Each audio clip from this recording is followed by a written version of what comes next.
Uno, que dos patitos.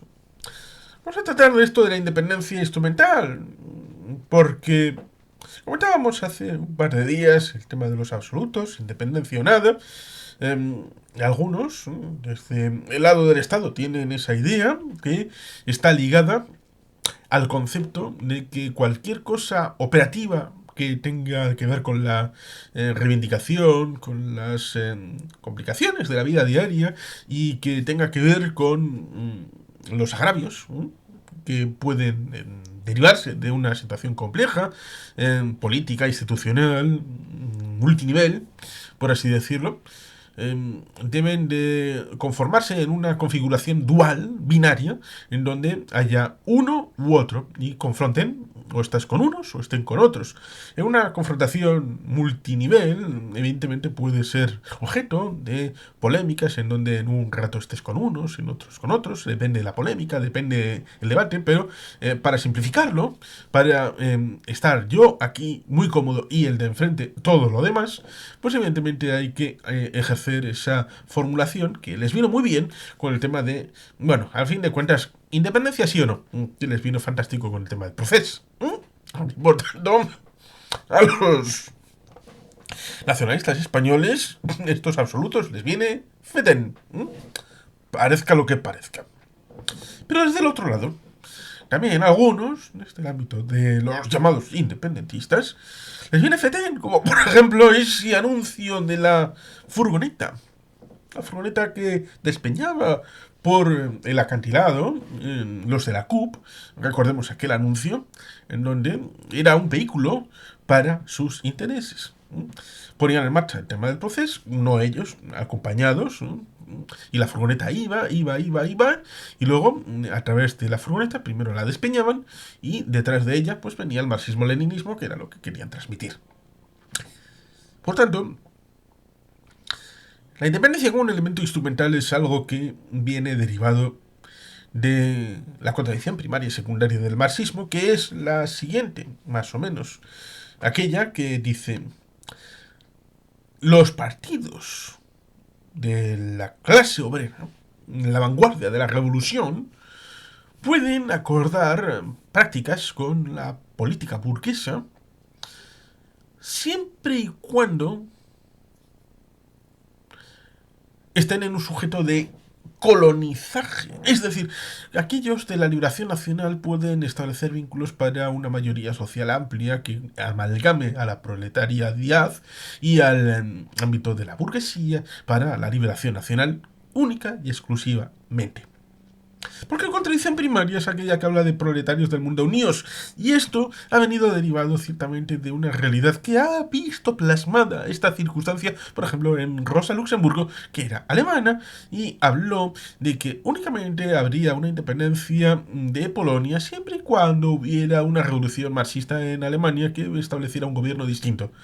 Si era para mantener una situación en Polonia protofascista, como se le tildará a Pilduski, o de igual cariz en el caso de Alemania, para establecer una situación parecida a la del Kaiser Guillermo, pues entonces no tiene ningún sentido ninguna independencia de Polonia.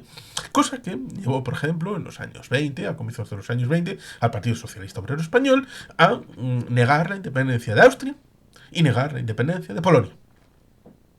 Recordemos ciertamente que Austria es obligada a la independencia en el núcleo germánico del Imperio Austrohúngaro para, evidentemente, tener una situación que resultaría paradójica. Porque aquellos que defendían la independencia de Austria la defendían para evitar el Anschluss, que luego sería en el año 1938 incorporado a través del ámbito del Tercer Reich con respecto a la propia Alemania. Luego el Plan Morgenthau del año 44, estableciendo una unión agrícola y pastoril entre Baviera, el estado de Baviera, con Austria para generar un estado diferente en una fragmentación del ámbito de Alemania. Una formulación que luego fue olvidada con las zonas de ocupación que luego sabremos que ocurrieron en el ámbito de los británicos, franceses, los estadounidenses y los soviéticos, tanto en el ámbito de Austria como en el caso de Alemania, a pesar de que en Austria fueron retirados todos estos controles en el año 1955, convirtiéndose en un estado neutral, a pesar de que posteriormente será parte de la Unión Europea a partir de 1995.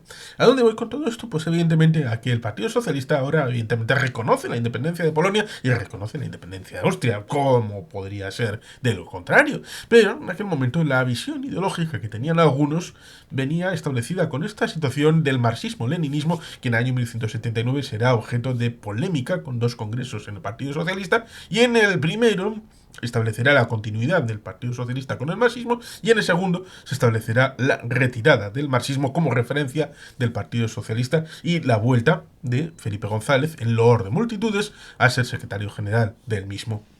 Una retirada táctica para la redefinición del marco general del Partido Socialista. Pero otros partidos, como el Partido Comunista de España, luego Izquierda Unida, recibirán fondos del Partido Comunista de la Unión Soviética hasta el año 1991, prácticamente hasta el último momento, hasta que desaparece el día 25 de diciembre de 1991. Y el bagaje ideológico detrás, evidentemente, tiene todo que ver, porque como decíamos, la constitución del ámbito de la Unión Soviética tiene la base, en principio, en 4 nacionalidades, como es Belarus, Ucrania, Rusia, pero Transcaucasia también, que luego será dividida entre Armenia, Georgia y Azerbaiyán. Cuando se den los acuerdos del bosque de Vilavetsa, que tiene su vídeo en este canal, evidentemente serán solo 3. El Cáucaso estaba en una guerra entre Armenia y Azerbaiyán desde 1988. Georgia está un poco aparte, pero bastante tenía con ser la patria chica de Beria y de Stalin. Por tanto, hay estas circunstancias tienen bastante que ver porque la Unión Soviética fue una cárcel de pueblos. Fue una cárcel de pueblos.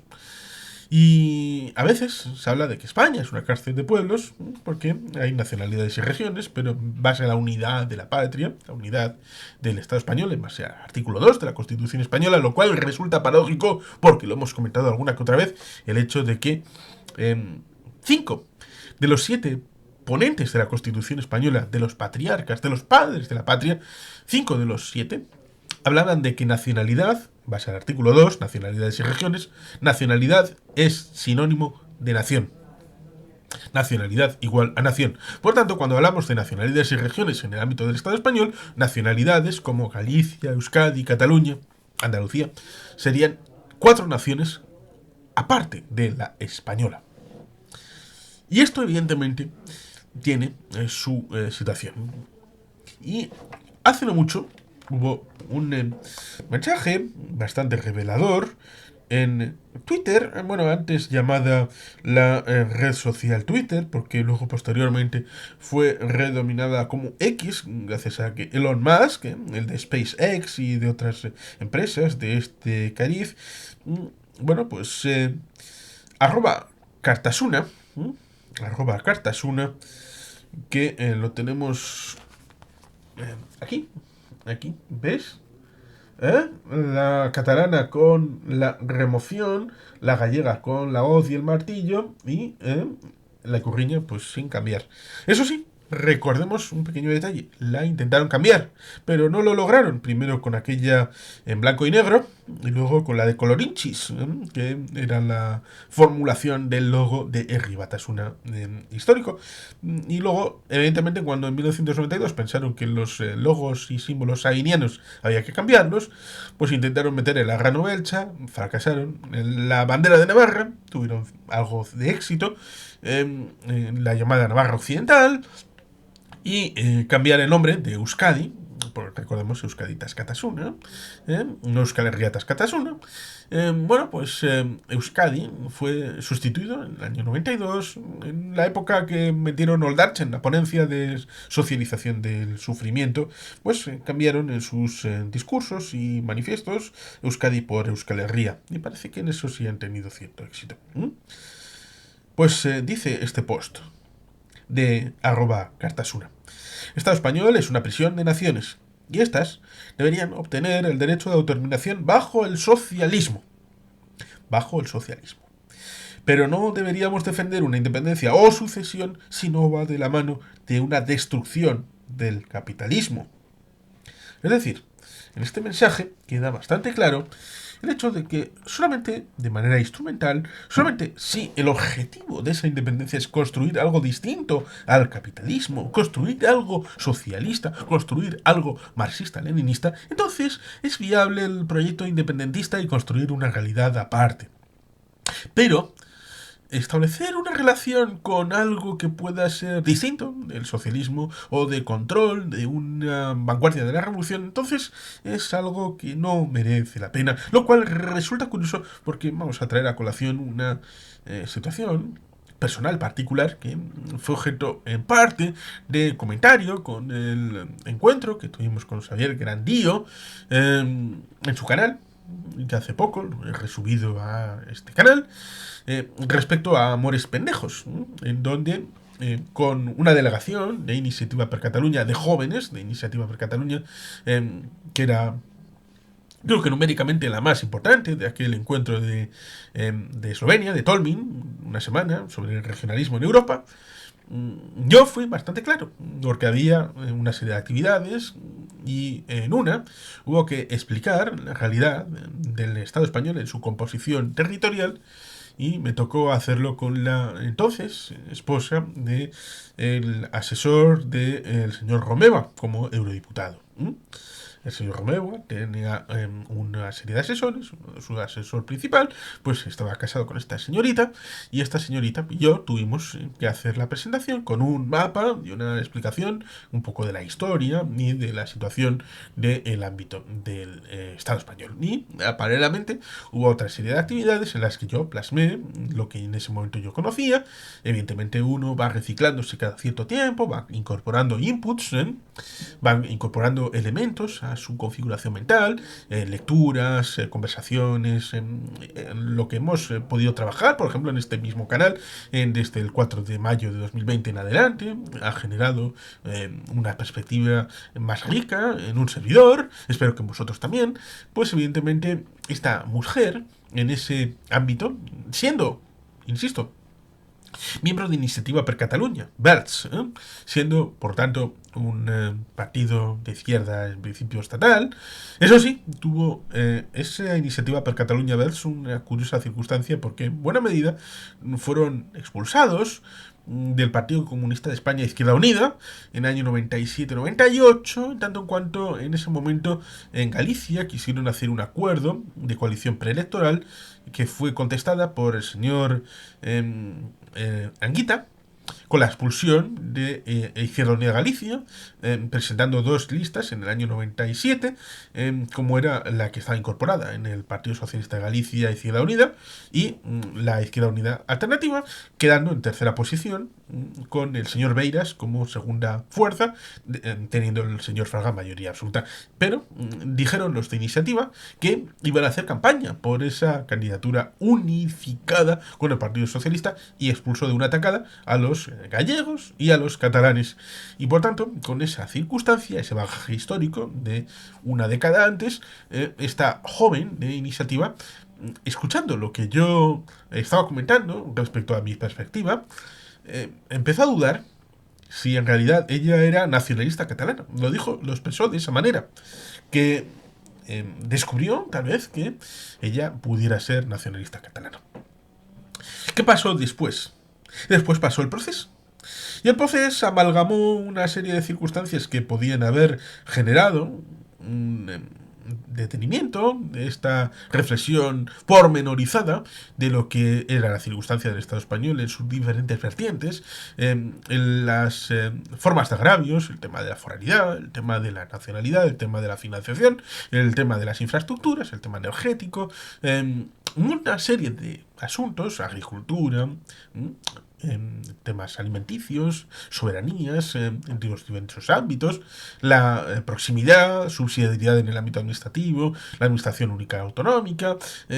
Habría muchísimos asuntos que podrían establecerse. También, ¿por qué no?, la defensa.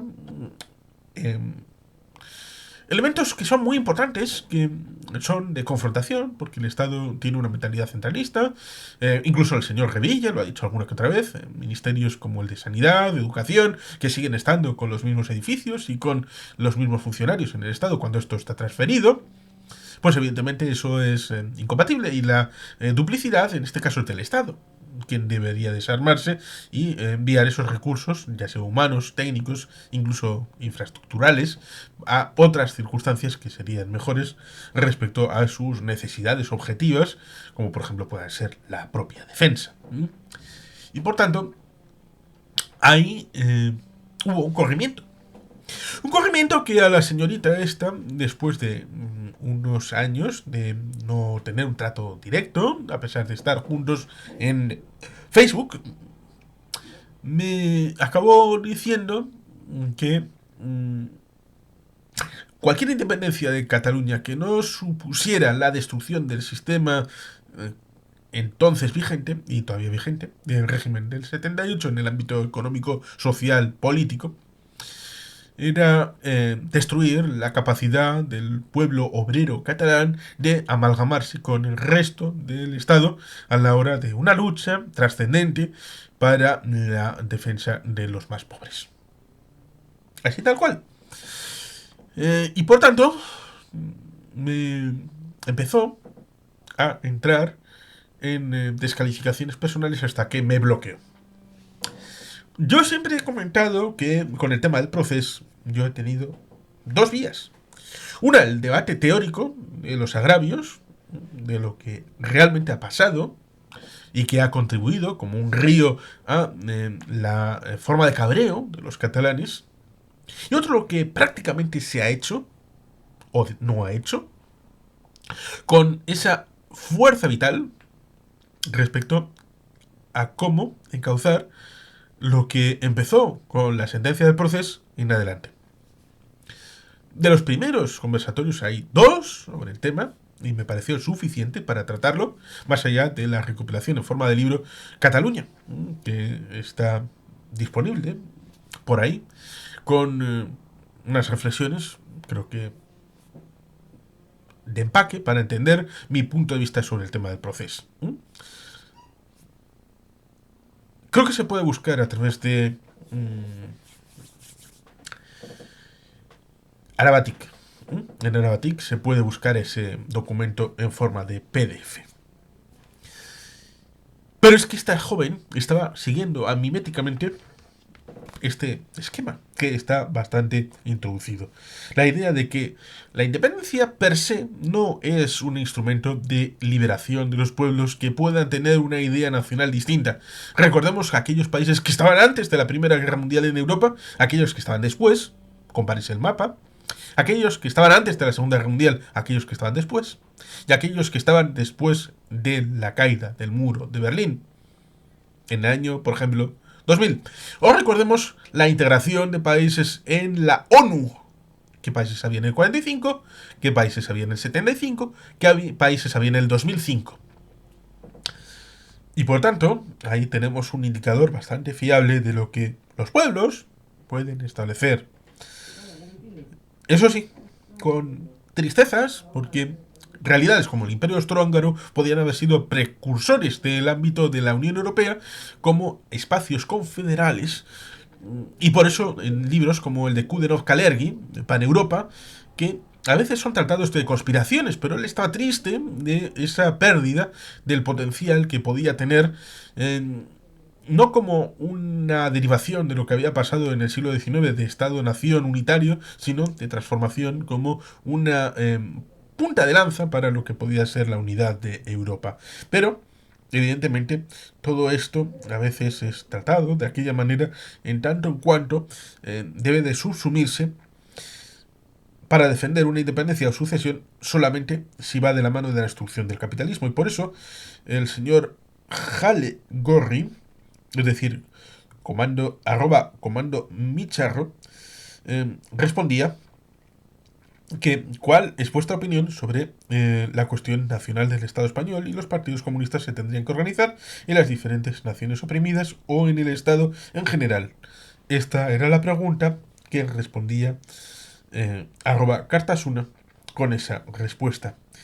La idea precisamente de que los partidos comunistas tendrían que estar en el ámbito de las nacionalidades o hacerlo a través del ámbito general. Pero es que hemos visto bastantes veces el hecho de que en el ámbito general, por ejemplo, con Podemos estableció marcas propias para Galicia, para Cataluña, para el País Vasco, ¿no? Resulta curioso eh, la idea de que podían establecer un marco confederal de Unidas Podemos, con aquellos 69, 71 escaños, en la idea del sorpaso de el año 15-16, el llamado Pacto de los Botellines con Alberto Garzón, eh, ese elemento que resulta interesante porque luego cuando se ha visualizado en el ámbito de las elecciones, incluso en el año 2023, el 23 de julio de 2023, con esa diferenciación clara en color de los escaños surgidos por el País Vasco y por Cataluña, estaba la idea de que, oye, si quieres tener la garantía Alberto Núñez Feijóo de la mayoría absoluta, dale esa independencia al País Vasco y a Cataluña y habrá una mayoría absoluta contundente por parte de el ámbito español. Lo mismo que a algunos le dijeron a David Cameron que si quería una garantía de una mayoría absoluta permanente para los conservadores, tenía que dar la independencia a Escocia. Y así estaría clarísimo que los conservadores ganarían siempre, forever and ever. Evidentemente a un español de bien, esto no le viene nada bien porque tiene la idea de que la unidad está siempre por encima y mejor España roja que rota, como dijo el señor Calvo Sotelo en el frontón Urumea de Guipúzcoa en el año 35. Y evidentemente este mantra casa muy bien desde las llamadas derechas con el mantra de izquierdas de la contradicción primaria y secundaria. Resulta paradójico, pero es que algunas veces los ámbitos se confunden. Y el señor García Serrano dijo que el Roberto Vaquero en realidad era un falangista, pero este no lo sabía. Los extremos otra vez uniéndose en el concepto. Y es que, evidentemente, la independencia no puede ser instrumental, no puede ser para construir el socialismo, debe ser para construir la democracia, la voluntad de los pueblos y lo que consideren oportuno. Primero, la independencia es un instrumento para la propia conservación cultural, social, popular, de reproducción del esquema del propio pueblo hacia el futuro. Tener la capacidad de un Estado que puede ser plurinacional, o propio. Si no funciona el Estado plurinacional, entonces debe de garantizarse a través de un Estado propio, porque el Estado son los instrumentos de garantía propio de una nación existente para su permanencia y reproducción hacia el futuro. Una garantía de que los herederos de esa cultura vayan a poder tener esa realidad. Y evidentemente eso puede vehiculizarse con políticas de un sentido u otro. Pero el dogmatismo establece esa idea de que A es malo, B es bueno, o al revés. Y con esa concepción de izquierdas y derechas surgidas, por ejemplo, del ámbito de la Revolución Francesa, cuando unos se sentaban a la derecha y otros a la izquierda, en aquella asamblea en la que resultaría curioso porque evidentemente no es una foto fija, sino like a Rolling Stone, es como una piedra rodante, en donde nos encontraríamos que, en buena medida, los que se sentaban en aquella izquierda serían conceptualizados como de derechas no mucho tiempo después. Y por tanto, las izquierdas y las derechas no son absolutos como algunos pretenderían. Pero bueno, algunos pretenden que su foto fija es la auténtica, la de verdad, y cualquier tipo de cambio debe de estar supeditado a sus dogmas. En fin, queridos patitos, sin más, es que ricasco, agur bero bat. Beti jelpien.